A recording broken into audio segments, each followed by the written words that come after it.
My dear friends, my name is Jacob Fiveash, and welcome to Uncaged Zootours. If you are new to the channel and love animals, I recommend and appreciate you hitting the like, subscribe, and bell icons to join me on my tours. Welcome back to Omaha's henrydoorlyzoo and Aquarium.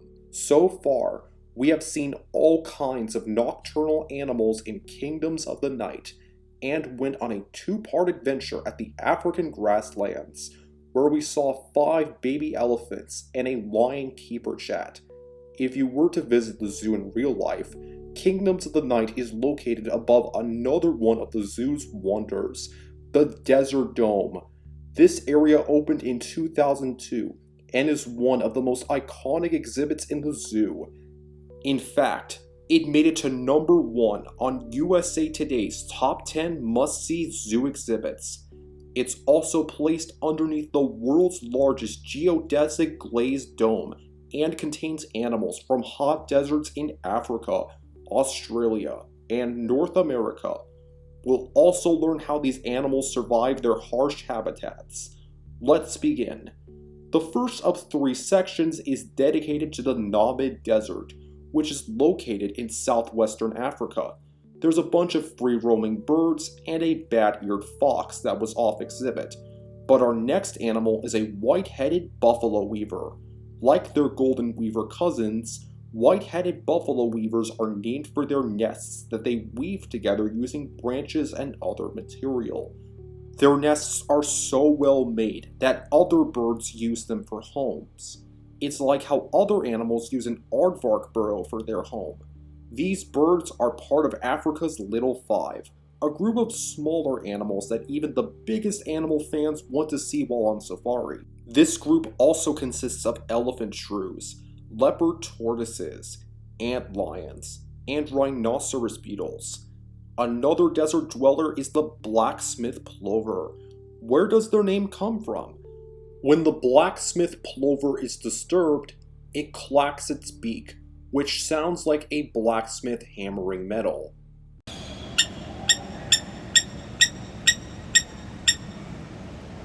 Following this helmeted marsh terrapin and klipspringer, who is giving me the cold shoulder, are 2 kinds of hyraxes, the rock hyrax and the bush hyrax. Both are built for living in high places, but the bush hyrax's unique feet act like suction cups to get a good grip on those sharp rocks. Then there are some dwarf mongooses. Dwarf mongooses are found in the African savanna, but also in northern Namibia. All the animals in the Namib Desert are highly adapted to living off the moisture that comes from thick fog that rolls in from the Atlantic Ocean. Even though the Namib is a hot desert, it can only reach 50 to 60 degrees Fahrenheit. The Namib Desert has huge sand dunes that can reach up to 1,000 feet. That's almost as tall as the Eiffel Tower in Paris, France. The dunes have different shapes depending on the wind. Next up are some Cape teals. How can ducks survive in a desert? Well, Cape teals have a higher survival rate than most ducks because both parents will aggressively defend their chicks from predators. Even though hot deserts receive less than 10 inches of rainfall a year, most of that falls in a short period of time. The dry ground can't absorb fresh rain quickly enough, so flash floods and ponds are very important for Cape teals and other water birds that live in a desert. The next couple of habitats belong to various reptiles, including the puff adder. Like other vipers, the puff adder gives birth to live young instead of laying eggs. The puff adder holds the record for the largest litter of any snake species, with up to 80 snakes born at once. When scared, puff adders coil into a tight S shape and strike. Adults can bite creatures that are a third of their length away, while juveniles can launch their entire body to attack. Following the puff adder is a Namibian sand gecko, several kinds of girdled lizards, a Cape cobra, and a zebra cobra. But the final animal in the Namib section is our first black mamba. Black mambas get their name from their black tongues, and are the only venomous snakes in the world that reach high enough to sink their deadly fangs into someone's face. Unlike other venomous snakes, black mambas bite not once, but up to 12 times, focusing on the head and other body parts. The venom is highly fatal and can affect the nervous system and heart. The venom can kill a person in less than 20 minutes if they don't get anti-venom in time. Black mambas, despite their deadly venom, are really shy around humans and will only attack when threatened. Black mambas are also Africa's fastest snake and can slither up to 12 miles per hour. At 14 feet, the black mamba is also Africa's longest venomous snake. The remaining reptiles in this cave live in Australia. There's a rough-scaled python, lace monitor, king brown snake, Centralia python, collet snake, and our first inland taipan. According to some sources, the inland taipan is the world's deadliest snake, and its venom is powerful enough to kill a mouse in an instant. However, the taipan doesn't deserve such a bad reputation. According to the henrydoorlyzoo, they are really calm around humans, and there are no recorded human deaths from taipan bites. Besides, these snakes live far away from people, and they spend most of their time underground. In the summertime, a taipan's scales turn golden yellow, but darken in the wintertime. Because it's so hot in Australia's deserts during the wintertime, they prefer to hide. The henrydoorlyzoo is one of the only zoos in the United States where you can find an inland taipan. Speaking of rare reptiles, the zoo also has several perenties. The perentee is Australia's largest lizard and the fourth largest living lizard in the world.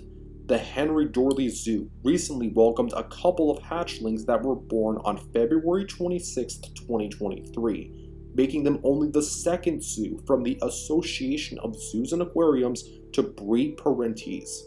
There's also a Kimberley rock monitor and more perenties who are adults. Native to the red centre in Australia, perenties can sprint up to 25 miles per hour to hunt for prey and avoid predators. However, one of the male perenties is missing his left rear foot. The keepers discovered that one of the lizard's left toes was bigger than the others. They alerted the zoo's vet team, who diagnosed the swollen toe as a form of cancer. The vet team had to remove the foot so that the cancer couldn't spread. The male perentee made a speedy recovery, and now gets checkups every 6 months. The red centre is one of the driest places in the world, and is right in the middle of Australia. It only receives less than 20 inches of rainfall in a year. In fact, over 1/3 of this area is considered a desert. It's also home to masked lapwings and these nocturnal tawnyfrogmouths. Tawnyfrogmouths look like owls, but they're part of a group of birds called nightjars, which also consists of nighthawks and whippoorwills. These birds are named after their large frog-like mouth, which they use to intimidate predators and hunt for prey. Tawny frogmouths also make a buzzing sound like a bee when startled, and have forked tongues like Komodo dragons. If buzzing like a bee doesn't work, tawny frogmouths may stiffen their body to look like a branch. This behavior is called stumping. The lapwings and tawny frogmouths also live with laughing kookaburras. When I film a kookaburra, they don't usually do their iconic laugh, but you might be lucky to see them do it.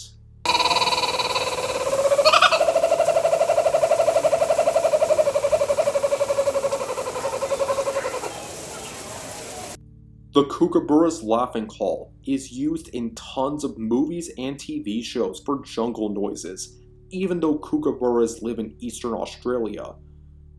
They only do these iconic calls at dawn and dusk. Even though they are part of the kingfisher family, kookaburras don't live near water, and fish aren't part of their diet. Kookaburras also have subspecies, like the rufous-bellied kookaburra and the blue-winged kookaburra that live on the island of New Guinea. The last two animals in the red center are a Cunningham skink and an eastern Pilbara spiny-tailed skink. And that is where we'll stop for now. There's only one more section of the dome to go. Stay tuned for part 2, where we'll visit the dome's third and final section, which is dedicated to the Sonoran Desert. We'll see peccaries, an ocelot, roadrunners, rattlesnakes, burrowing owls, and turkey vultures, and witness the long-awaited return of the horned lizard. Today's question is, are there any animals on this tour that you've never seen before? If so, what did you think? Thank you for watching my videos, and I'll see you next time. You're smart, creative, and kind.